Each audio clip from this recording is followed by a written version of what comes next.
Hard thing to accept, but in our lives, we are getting out of our life right now exactly what we believe we're worthy of, exactly what we think we deserve. Our life is a direct reflection of our identity, which is the thoughts, concepts, beliefs, values, and worth we hold true to be about ourselves.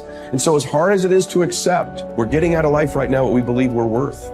Your growth is the only limit to your happiness. If you're not happy, you're not growing in some area. And usually it's a place where you're blaming, you're pointing the finger, but you can't control that. You can't make it not happen. What you have to do is become stronger than any of it so you're free. Freedom comes from growth. Freedom does not come from control.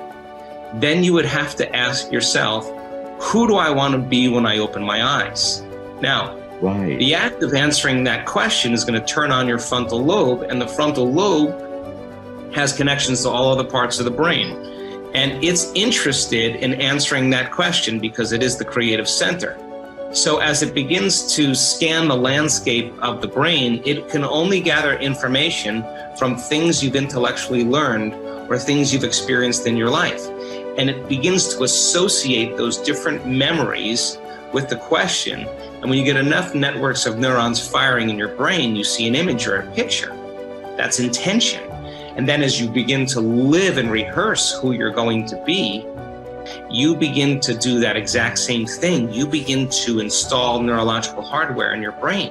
Repeat it, it becomes a software program, and you begin to behave that way. Now the brain is primed. It's no longer a record of the past. It's a map to the future. Now the person can feel the emotions of their future. You're going to see a person move into a different state of being, and they are going to have all kinds of biological changes. Your perception of your world is what controls your genes. And if you're not feeling well, the issue is you don't have to change your biology, you just have to change your perception. And this will then give you your power back. And this is what we have to recognize. We're not victims of biology, we are masters of our biology. Everything that is required depends on you. Having the mindset that regardless of anything that is around you, that is surrounding you, that is trying to drag you down, you must have the mindset. You must be strong. You must be resilient. You must be driven. And you must be able to take whatever's coming at you. What goes out is what comes back. That all, as you sow, so shall you reap. I mean, it's in every great institution that there is in the world, whether it's a religion or a philosophy or whatever. What you put out is what comes back. Whatever you plant is what you're going to get back. And the more that you put out honesty, just because it's what you are, because you are being honesty, you're not trying to be honest, you are just being honesty, then that's what will come back to you on a regular basis. And when it doesn't, you'll just see that as another test for you to pass. This comes from Einstein. He said, the most important decision any human being must make is whether or not you live in a friendly or a hostile universe. Now, he could have said realization, but he didn't. He said decision. You have to decide, because there is no empirical truth. You don't live in either a friendly or a hostile universe. You decide, and that perception, that viewpoint from which you judge everything else that happens in your life will be colored by whether or not you think it is a universe that is working for you or against you. And it's a choice. But most people think of their viewpoint as being patently real, as being just objective and true. And so they never stop to question the fact that they actually decided that at some point, either because their parents acted in accordance with that it was either hostile or friendly, and they just absorbed that, or their friends or the people that they work with or whatever. But somewhere along the line, they came to believe that they live in either a friendly or a hostile universe. But you could change right now. Right now, you could make a different decision. And if you believe that the world is working against you right now, you could choose to believe that it's actually working for you. And in making a fundamentally new and different assumption, it empowers you to move forward. And this is something that I will repeat in this talk. The reason that matters is human beings do not invest energy in things that they don't think will yield a result. When you set goals, when you have an intention on something that you want to change about your life, your brain helps you. What it does is it opens up a checklist, and then your brain goes to work trying to remind you of that intention that you set. And it's really important to develop the skill, and I say that word purposefully, the skill of knowing how to hear that inner wisdom and that intention kicking in and leaning into it quickly. So for me, my brain saying, that's it, right there, move as fast as a rocket, Mel. I wanted to change my life. And I think most people that are miserable or that are really like dying to be great and dying to have more, we want to change. We want to live a better life. We want to create more for our families. We want to be happier.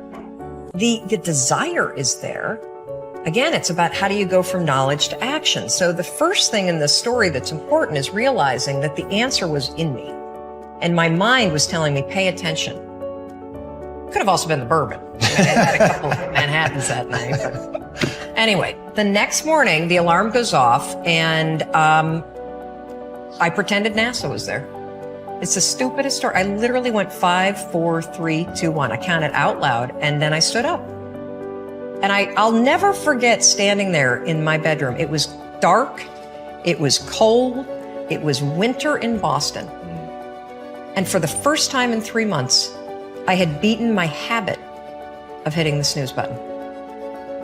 I couldn't believe it. And I thought, wait a minute.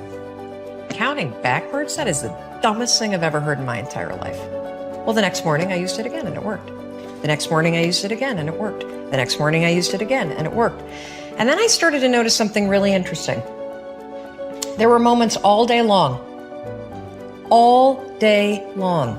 just like that 5-second moment in bed, where I knew, knowledge, what I should do. And if I didn't move within 5 seconds, my brain would step in and talk me out of it. Every human being has a 5-second window, might even be shorter for you. You have about a 5-second window in which you can move from idea to action before your brain kicks into full gear and sabotages any change in behavior. Because remember, your brain is wired to stop you from doing things that are uncomfortable or uncertain or scary. It's your job to learn how to move from those ideas that could change everything into acting on. Take action. When you start to walk, talk, dress, and behave like the top people, you soon begin to feel like the top people. You will treat other people like the top people do. You will work the way the top people work. You will start to get the results that the top people get. In no time at all, you will be one of the top people yourself. It may be trite to say, fake it until you make it, but there is a lot of truth to it. Your main job in life is to create the mental equivalent within yourself of what you want to realize and enjoy in your outer world. Your focus must be on creating the beliefs within yourself that are consistent with the great success you want to be in your outer world. You achieve this by challenging your self-limiting beliefs, rejecting them, and then acting as if they did not exist. You reinforce the development of new life-enhancing beliefs by increasing your knowledge and skills in your field to the point where you feel equal to any demand or challenge. You accelerate the development of new positive beliefs by setting bigger and more exciting goals in every area. Finally, you act continually as if you were already the person that you desire to be. Your aim is to reprogram your subconscious mind for success by creating the mental equivalent in everything you do or say. Make a decision this very day to challenge and reject any self-limiting beliefs that you might have that could be holding you back. Look into yourself and question the areas of your life where you have doubts about your abilities or talent. You might ask your friends and family members if they see any negative beliefs that you might have. Often, they will be aware of negative self-limiting beliefs you have that you are not aware of yourself. In every case, once you have identified these negative beliefs, ask yourself, what if the opposite were true? What if you had the ability to be extraordinarily successful in an area where you currently doubt yourself? What if you had been programmed from infancy with genius ability in a particular area? For example, What if you had within you right now the ability to earn and keep all the money you could ever want throughout your life? What if you had a golden touch with regard to money? If you absolutely believed these things to be true, what would you do differently from what you are doing today? Your beliefs are always manifested in your words and actions. Make sure that everything you say and do from now on is consistent with the beliefs that you want to have, and the person that you want to have, and the person that you want to become. In time, you will replace more and more of your self-limiting beliefs with life, enhancing beliefs. Over time, you will completely reprogram yourself for success. When this occurs, the transformation that takes place in your outer life will amaze you and all the people around you.